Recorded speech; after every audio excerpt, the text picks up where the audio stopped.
Hello and welcome to this swift end-of-year roundup for 2024 for the podcast, for the YouTube channel, for Beyond generally. I'm your host, Robert Crighton, and it's been a busy year, 2024.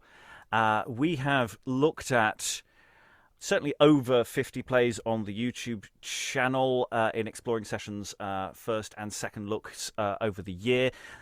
Fewer first looks than we had planned, but we've still been ticking our way over through the repertoire of the early modern world, and things have been moving forward in delightful ways. We are clearing very slowly the Jacobean. I think we have recorded now up to about 1605.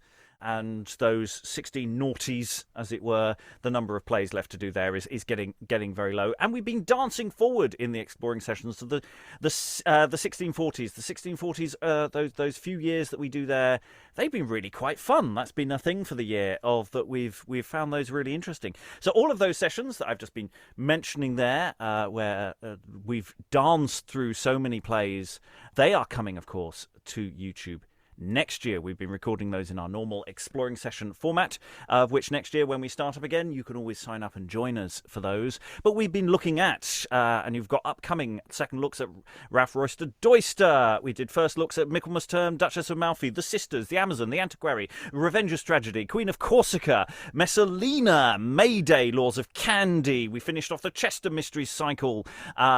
We looked at The Spanish Gypsy, The English Moor, D Gods and Little Fishes, Caesar and Pompey. What else have we looked at? We looked at how to make fireworks.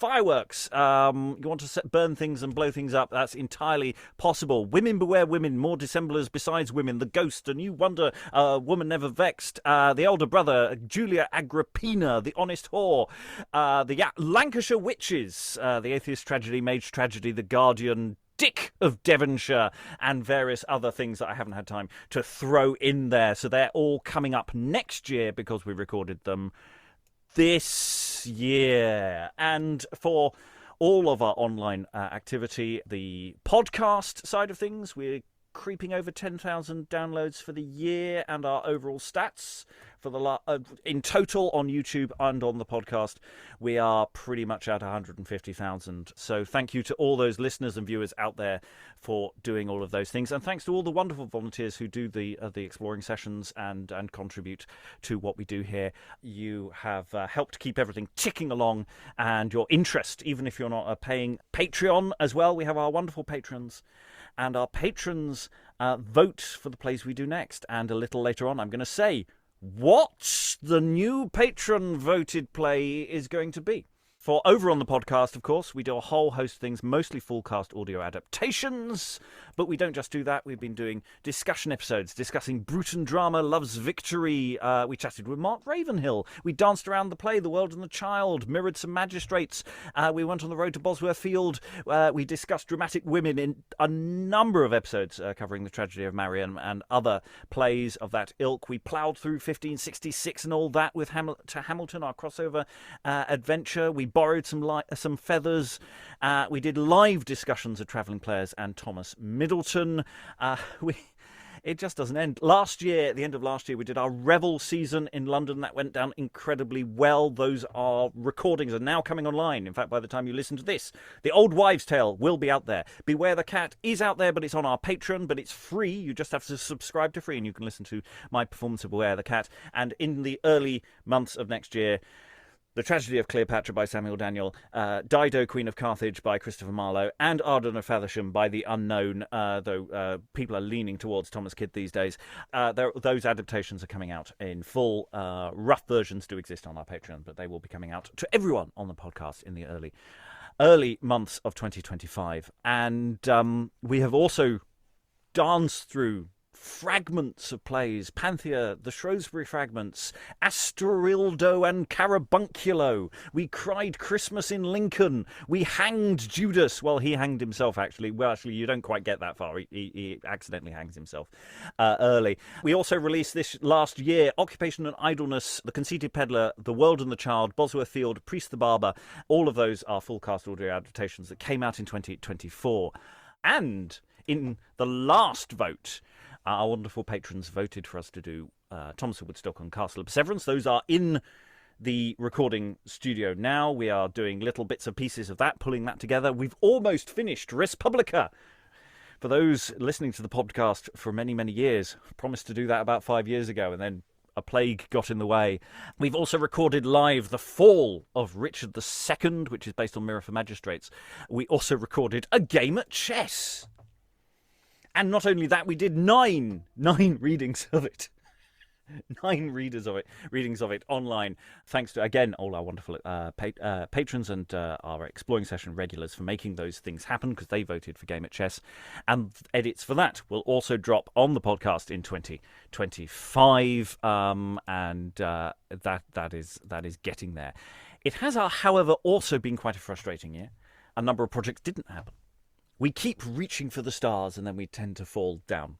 But luckily, the great thing about reaching for the stars, you can get quite high before you fall back down again. So sadly, we ended up with a very truncated and unlive thing based on John Lydgate's works. And our Lord Mayor's show that we hope to do live, sadly, things went a bit wrong there. No, not anybody's fault. It was going to be a live event, but sadly it was not. We're going to hopefully record something based on that going forward, so that live show bits of it will survive next year. But also it's a bit disappointing in terms of what's going on in the world around us as well. Last year I was getting really hopeful that there was going to be a lot of good and exciting early modern medieval shows coming out on stage, and there were some really nice things happening out there. Lots of Marlowe, we did a little thing called Faustus to Faustus at the Marlowe Society of America conference. We did that, but over in America there have been Resurgence Theatre have been doing pretty much all of Marlowe's works, and that's continuing into the new year, so 2025. Do look out for Resurgence. There'll be notes in the show description. And the Marlowe sessions, recordings of Marlowe plays done a couple of years ago, I think. They got an additional screening, and it's a year bookended by the Duchess of Malfi. Started off at the Globe, and then an after version closing very soon as I speak. And Edward's Boys produced the Maid's Metamorphosis this year, and a number of other bits and pieces that did happen. Most excitingly, Amadine and Musidorus by Amp Theatre. They started up, and hopefully going to be doing lots more early modern drama going forward as well. Again, look out for them, because hopefully there's going to be a lot of exciting work happening there. And that makes it sound like it's a lot. I'm not sure it is, and I'm slightly disappointed that certain big theatres haven't done an awful lot of things, and I'm starting to get cross. And I might start naming names and throwing things out of the pram because people aren't just not trying hard enough. I'm not going to do it this Christmas. I'm going to see what next year brings us. But yes, I was hopeful. And hopefully there will be more. And that also comes to us. I talked about frustrations of some of the things we weren't able to do this year. We did manage to do a game at chess. It was a big day-long event, but a lot of our other events didn't quite happen. But next year, other things will happen, he said. That is the plan. I can't tell you precisely what those things are yet. We are in discussions, and it's slowly getting there to do another Revel season, not quite into winter, for next year, and hopefully we're going to do 2 weeks that we'll be doing more plays, and plays in slightly different ways as well, if we can make it work, which is where, of course, the Patreon vote comes in very, very useful, because it gives us not only a play we need to produce next year, or at least start to produce next year, do the Lower Slopes groundwork on, but it also gives us a host of other plays that we have something of a mandate to push forward and work with. And as ever with our Patreon vote, we are hamstrung slightly by the number of people voting, because we don't get much of a differential between what people voted for. But there is one clear winner for 2025. And the clear winner, taking on, I should point out the way the votes are tabulated, just make it clear, we have previous votes from previous years. If the play didn't win, those votes remain in play. If we had 3 rounds of votes, for anyone who was a Patreon who voted, their vote is counted for the final tally. If that individual has voted many times across those 3 votes, only 1 per year is counted, but it's all part of the process of just trying to expand the number of plays on the lists. So the one play that managed to get ahead, nudged ahead by a whole 2 votes, that was the differential, was inevitably Dr. Faustus by Christopher Marlowe. I roll from the universe. It was always going to be Dr. Faustus. Now, the plan is that we will do this live. We will do the A text and the B text on separate days. But of course, if we are doing a Revel season, and it's not a definite yet, then obviously we've got other plays we want to put into the mix. And this is where we can look into what the other plays voted for by our patrons were. And in joint second place, and when I say joint, I mean the 5 plays that came second. This is my problem, is I always end up with everybody votes for the same bloody things. Or, everybody votes for a massive wide range and that they don't get any differential. So on that list I have The Spanish Tragedy. Nice, cheerful, happy, fun play. We also have The Wise Woman of Hogston, which brings out a lot of cheers, I know. We also have The Witch of Edmonton. We also have James IV, which has come again. It has been a semi-winner before. James IV is quite a fiddly play, and also on that list we have The Famous Victories of Henry V. Now, not all of those feel like they're a season, but it's quite a witchy, demony selection. And so my thinking, and this will carry on when we go down slightly further down the list, as I'm going to complete the top 15 of our votes, is that we can probably put together a really nice Halloween spooky season. We've got demons, we've got witches, we've got tragedies that could function as horror. And I think that's a sellable season that we could do. And not only that, we've got plays that are also quite funny, as well as quite dark. Faustus is a good mix. Wise Woman of Hogston is just really fun, as well as the much darker and much less funny plays. And also there's a lot of other text and material that we could do to mix in. Further down the list, we have The White Devil making inroads. That basically came from nowhere, weirdly. Nobody had really voted for The White Devil before. I don't know why not. We haven't even done a first look exploring session of The White Devil, so I'm going to say now that's probably not going to make the cut for a full show next year, but we're definitely going to do work on it next year. That's an absolute definite. Popular room favourite from those who used to do the evening sessions, Tancred and Gismunda.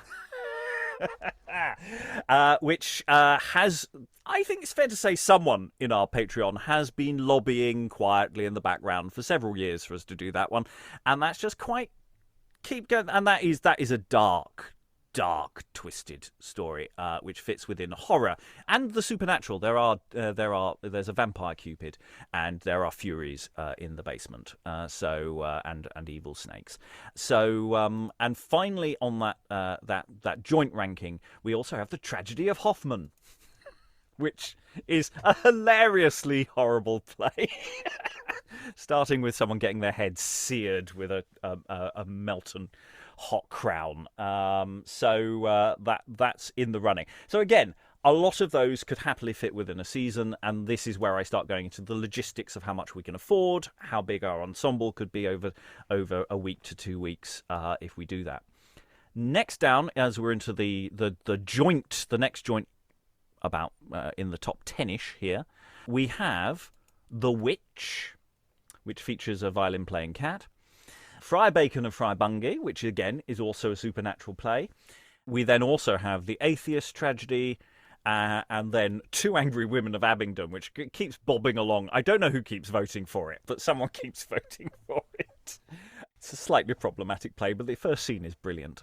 And we also have Night of the Burning Pestle, which has slowly been creeping up in the background. Again, Night of the Burning Pestle is a logistical nightmare to produce, and so I'm quite glad it's quite low down the rankings, but it does give me notice that is coming up a lot on the inside lane, and so we can start doing work on that. We also have lower down the rankings, but not really placed anywhere, Edward IV, A Yorkshire Tragedy, and Women Beware Women. So those are the runners and riders in the top 15 or so, and we have a whole host of plays now to do first looks on. A lot of people have been voting for plays we haven't done yet. Island Princess got notable votes this time around. Roman Actor, that's been buzzing around in the background. That'll come through soon. Whole series of plays that we haven't done yet, which I'm now going to bump up the rankings as to what we're going to be reading next year for first looks. And similarly with second looks as well. Again, I've got about 50 plays there that people want us to do more work on. So that is what we're going to be doing. Interestingly, in the vote for which playwright anyone would like to do, Dekker won. It's interesting. Almost nobody voted for a Thomas Dekker play, but they all voted. They like the general idea of Dekker, but they're less keen on a specific Dekker going anywhere. So it's sort of odd.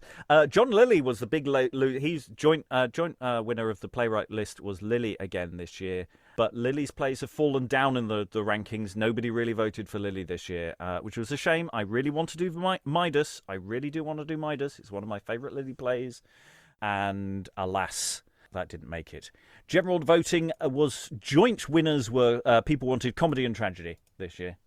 Histories really felt once Thomas of Woodstock was voted through. I think everyone went, okay, I'm good for history for a while. Don't need another history play. So that is the general shape for the year. We have a host of plays to do for exploring sessions. We have a play happening middle of the year, and we hopefully will have a demony witchy revel season towards the end of the year, all of which will be recorded and distributed online for you wonderful listeners and viewers out there. And if you want to support, because all this stuff costs an absolute ton of money, it really is incredibly hard to make these things happen, because early modern plays mostly have large casts. Do support us on our Patreon, patreon.com/Beyond Shakespeare. If you cannot afford to join us on the Patreon, that's absolutely fine, but there is a free subscriber tier, so you can always be kept up to date. You get a monthly roundup with some additional material, so you can always join our Patreon for free and just keep in the loop with us. And you can always do a one-off donation on ko-fi.com/Beyond Shakespeare if you just want to just throw us a few pennies here and there. Everything makes a difference, but frankly, it's your attention that matters. Your participation. These votes, even those early votes were just to try and create a short list. Those free votes were really helpful. They're really useful to know what people are interested in and where they want to go. Join us online. Our exploring sessions completely free. Anyone can join them anytime you like. There's a sign-up form on the website. Go there, sign up, join us. All those things happen because you make them happen. I'm sitting here in the centre pulling all these various levers to make the things occur, but really it couldn't happen without your support, because this is just such a massive enterprise, and hopefully growing every year. I aim each year to slightly increase the amount of shows that we can produce, the amount of stuff that we can distribute, and other people that we can support. Starting to see actually people taking the stuff that we're putting out there and using that as a resource to actually build their own work, and to say, hey, you're clearly wrong in everything you think, because when you read that play, you got that bit wrong. I'm going to do it right. So, even when we get it horribly wrong, you know what? We're inspiring people. We're inspiring people through just hate and passive-aggressive abuse and just irritation. And, that I consider an achievement. That's what I feel that I was here to do, is to just try and just irk people into doing that production of A Shoemaker's Holiday.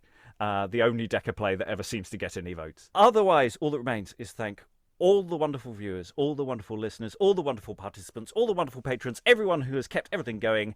Have a wonderful Christmas and a happy New Year. And goodbye.